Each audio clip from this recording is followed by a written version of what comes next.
பெரியவர்களே,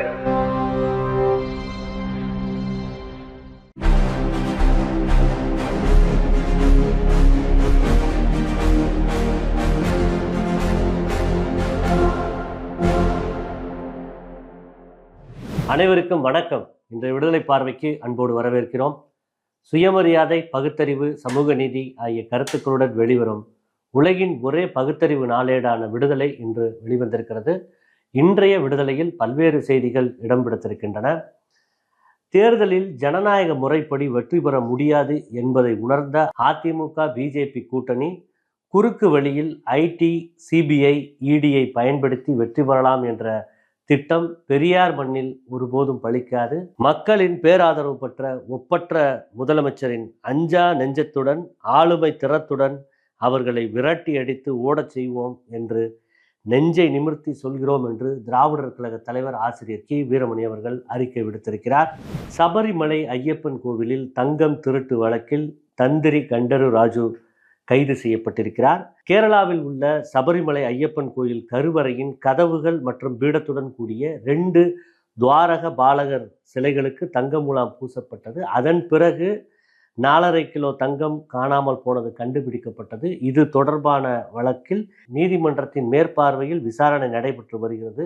இந்த வழக்கில் தான் 10க்கும் மேற்பட்டோர் கைது செய்யப்பட்டுள்ளனர். 15 பேர் மேல் வழக்கு பதிவு செய்யப்பட்டு அமலாக்கத்துறை வட்டாரங்கள் கூறும்போது தங்கம் திருட்டு வழக்கில் கேரள காவல்துறையினர் இதுவரை 11 பேரை கைது செய்துள்ளனர்.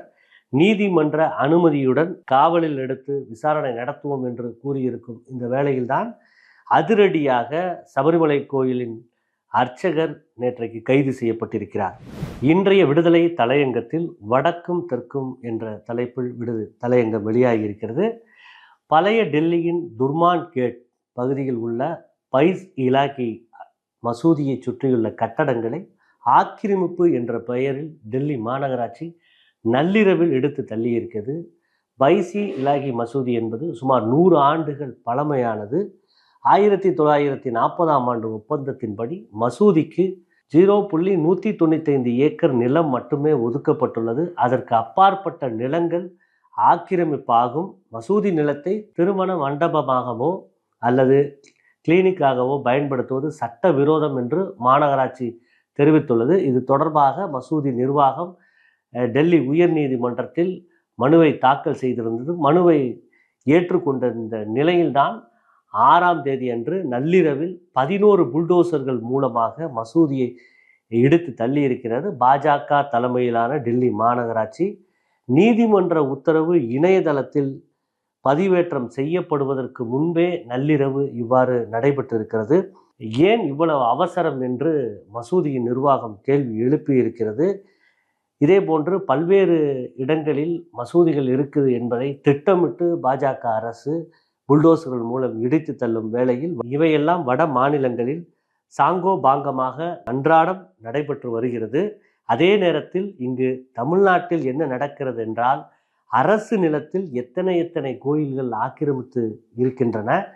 நடைபாதை ஓரங்களில் அன்றாடம் சிறு வியாபாரம் செய்து அன்றாடம் காட்சிகளாக வாழும் நிலையில் அந்த கடைகளை அகற்றுமாறு நீதிமன்றம் உத்தரவிடுகிறது.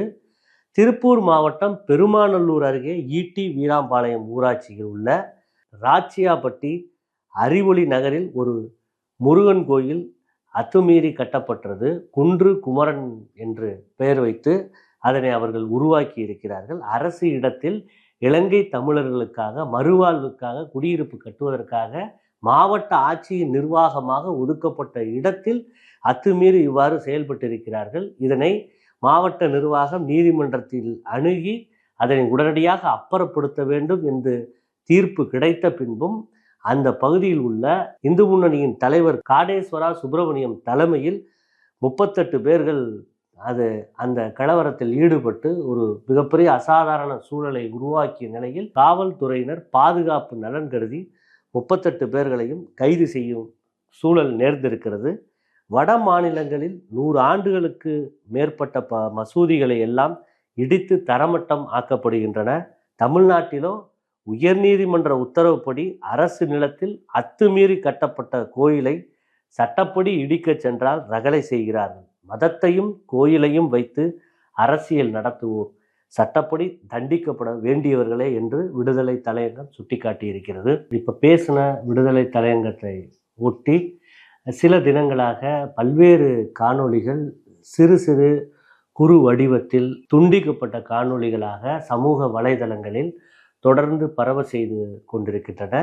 குறிப்பாக யூடியூப் என்று சொல்லக்கூடிய வலையொலியின் மூலமாக பெரும் நிதி ஆதாரங்களை திரட்டி கொண்டிருக்கும் பிகைண்ட் வுட்ஸ் போன்ற வலையொலிகள் கூட இந்த செய்தியின் உண்மைத்தன்மை என்னவென்று புரியாமல் விளம்பர நோக்கத்திற்காக ஒரு ஒரு ஒடுக்கப்பட்ட மக்கள் பலன் பெறுவதை ஒரு ஜாதிய இந்துத்துவ கும்பல்கள் தடுத்து நிறுத்தும் நோக்கத்தில் ஒரு திட்டமிட்டு ஒரு அரசு இடத்தில் இவ்வாறு ஒரு கோயிலை உருவாக்கி இருக்கிறார்கள். குறிப்பாக இதை சொல்லணும்னு சொன்னோம்னா, இந்த இடமானது யாருக்காக மாவட்ட நிர்வாகம் ஒதுக்குனதுன்னு பார்த்தீங்கன்னா, அருந்ததிய இனத்தைச் சேர்ந்த மக்களுக்கும் இலங்கை தமிழர்களுக்கும் மறுவாழ்விற்காக குடியமர்த்துவதற்காக வீடு வாசலே இல்லை என்று சொல்லக்கூடிய நிலையில் உள்ளவர்களுக்காக இந்த இடத்தை ஒதுக்கி இருக்கிறார்கள். ஆனால் அப்பகுதியில் உள்ள ஜாதி இந்துக்கள் ஒடுக்கப்பட்டவர்கள் இந்த பகுதியில் வரக்கூடாது என்ற ஒரே உள்நோக்கத்துடன் இந்த திடீர் குன்று குமரனை உருவாக்கி வைத்து அவர்களை வரவிடாமல் செய்வதற்காக இந்த திட்டமிட்டு ஜாதிய வன்மத்துடன் இந்த இந்து முன்னணி கும்பல்களும் இந்துத்துவ கும்பல்களும் செயல்படுத்தி கொண்டிருக்கிறார்கள். ஆனால் இவற்றை ஆராய்ந்து உண்மைத்தன்மையை என்னவென்று சரிபார்க்க இயலாமல் இப்படி பல்வேறு யூடியூப்பை சேர்ந்த பிரமுகர்களும் யூடியூப் வணிகத்தால் பணம் சம்பாதிக்கும் நோக்கத்தில் தொடங்கப்பட்ட பிகைண்ட் வுட்ஸ் போன்ற சேனல்களும் இதை பரப்பி கொண்டிருக்கிறார்கள். எனவே நமது தோழர்கள் இந்த விளக்கமான காணொளியை தங்களது சமூக வலைதள பக்கங்களிலும் பார்க்கும் இடங்களிலும் இதனை பகிர வேண்டும் என்று கேட்டுக்கொள்கிறோம். நாடாளுமன்ற கூட்டத்தொடர் வருகிற 28ஆம் தேதி தொடங்குகிறது. நிதிநிலை அறிக்கை பிப்ரவரி 1 தாக்கல் செய்யப்படும் என்று மத்திய அரசு அதிகாரிகள் கூறியிருக்கிறார்கள். நிதி ரீதியாக முடக்கி கேரளாவின் கழுத்தை நெரிக்க ஒன்றிய அரசு தொடர்ந்து முயற்சிப்பதாக முதலமைச்சர் பினராயி விஜயன் குற்றம் சாட்டியுள்ளார். இதற்கு எதிர்ப்பு தெரிவித்து ஜனவரி 12ஆம் தேதி திருவனந்தபுரத்தில் அமைச்சர்கள், நாடாளுமன்ற உறுப்பினர்கள், சட்டமன்ற உறுப்பினர்கள் பங்கேற்கும் மாபெரும் சத்தியாகிரக போராட்டத்திற்கு அவர் அழைப்பு விடுத்துள்ளார். தமிழ்நாடு சட்டப்பேரவை தேர்தல் நெருங்கி வரும் சூழலில் கூட்டணி பேச்சுவார்த்தை மற்றும் தேர்தல் வியூகங்கள் குறித்து விவாதிக்க தமிழ்நாடு காங்கிரஸ் முக்கிய தலைவர்களுக்கு ராகுல் காந்தி அழைப்பு விடுத்துள்ளார். இதற்கான ஆலோசனை கூட்டம் வரும் ஜனவரி 18ஆம் தேதி டெல்லியில் நடைபெற உள்ளது. நிலக்கரி ஊழலில் அமித்ஷா உள்ளிட்ட மூத்த பாஜக தலைவர்களுக்கு தொடர்பு இருக்கிறது. அதற்கான ஆதாரங்களை வெளியிடுவேன் என முதலமைச்சர் மம்தா பானர்ஜி எச்சரிக்கை விடுத்திருக்கிறார். பிரதமர் மோடி திறந்து வைத்த வாரணாசி டென்ட் சிட்டி சுற்றுச்சூழல் விதிமுறைகளை மீறி உள்ளது என தேசிய பசுமை தீர்ப்பாயம் கருத்து தெரிவித்திருக்கிறது. உத்தரப்பிரதேச மாநிலம் வாரணாசியில் கங்கை நதிக்கரையில் 2023 நிறுவப்பட்ட டென்ட் சிட்டி சுற்றுச்சூழல் சட்டங்களை மீறி இயக்கப்பட்டது என்று அதில் சுட்டிக்காட்டியிருக்கிறார்கள். இந்திய அரசாங்க ஒப்பந்தங்களுக்கு ஏலம் கோரும் சீன நிறுவனங்களுக்கான கட்டுப்பாடுகளை தளர்த்த முன்மொழிந்ததற்காக நரேந்திர மோடி அரசு மீது காங்கிரஸ் விமர்சித்துள்ளது. சீனா குறித்த தனது நிலைப்பாட்டு மாற்றத்திற்கு அரசாங்கம் விளக்கமளிக்க வேண்டும் என்று அது கேட்டுக்கொண்டுள்ளது. கடந்த சில நாட்களாக ஆட்சி அதிகாரத்தில் பங்கு என காங்கிரஸ் நிர்வாகிகள் சிலர் பேசியது திமுக காங்கிரஸ் கூட்டணிக்குள் சலசலப்பை ஏற்படுத்தியது.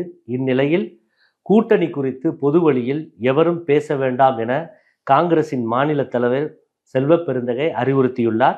இந்தியா கூட்டணியை பலவீனப்படுத்தும் முயற்சி வெற்றி பெற்றால் அது அதிமுக பாஜக கூட்டணிக்குத்தான் பலன் எனவும் அதனை அனுமதிக்க கூடாது என்றும் அவர் கூறியிருக்கிறார். மதிமுக பொதுச் செயலாளர் வைகோ அவர்கள் சமத்துவ நடைபயணம் மேற்கொண்டுள்ளார். இன்று காலை மதுரை மேலூர் அருகே அவரை சந்தித்த திராவிடர் கழக தலைவர் ஆசிரியர் கி வீரமணி அவர்கள் அவருக்கு பொன்னாடை அணிவித்து வாழ்த்துரை வழங்கியிருக்கிறார். அதில் நம்முடைய பயணங்கள் முடிவதில்லை, கொள்கைகள் தோற்பதில்லை, உங்கள் பயணம் எழுச்சி பயணமாகட்டும், வெற்றி பயணமாகட்டும், வரலாற்றில் காவியமாகட்டும், திராவிடம் வெல்வது உறுதி, நிச்சயம், வரலாறு அதை சொல்லும் என்று ஆசிரியர் அவர்கள் வாழ்த்து தெரிவித்தார். அவரும் அன்போடு ஆசிரியரை கட்டி அணைத்து மகிழ்ச்சியுடன் தனது பயணத்தை தொடங்கினார். அறிவிக்க வருந்துகிறோம். திராவிடர் கழக சட்டத்துறை மாநில செயலாளர் வழக்குரைஞர் சித்தார்த்தன் அவர்கள் மதுரை மேலூர் அருகே இன்று நடந்த சாலை விபத்தில் மரணம் அடைந்தார் என்பதை கனத்த இதயத்துடன் அறிவிக்கின்றோம். பெரும் துயரம், பெரும் துயரம். எளிதில் மீள முடியாத பேரடி செய்தியாக வெளியாகியிருக்கிறது. மேலும் செய்திகளை பார்த்திடவும் திராவிடர் கழக தலைவர் ஆசிரியர் அவர்களின் பொதுக்கூட்ட உரைகள், பேட்டிகள், பகுத்தறிவு திரைப்படம், ஆவணப்படம், குறும்படம், குழந்தைகளுக்கான காணொளிகள் போன்றவற்றை பார்த்திட பெரியார் விஷன் OTTயை தரவிறக்கம் செய்து சப்ஸ்கிரைப் செய்யுமாறு கேட்டுக்கொள்கிறோம். நன்றி, வணக்கம்.